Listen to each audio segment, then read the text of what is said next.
This competition from some big names, including two former British Prime Ministers, Tony Blair and Boris Johnson. Let's turn to Pakistan now, where Imran Khan is running for election. Not the kind you think. He's still barred from doing that.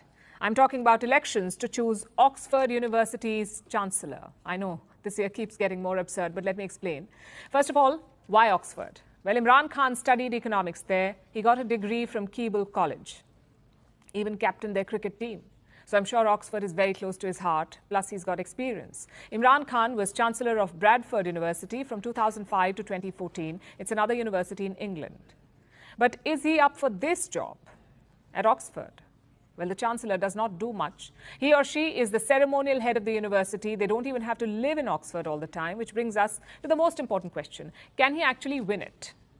Around 250,000 people will be voting for the next Chancellor. 250,000, 250,000. Most of them former students. They don't have to come to the university.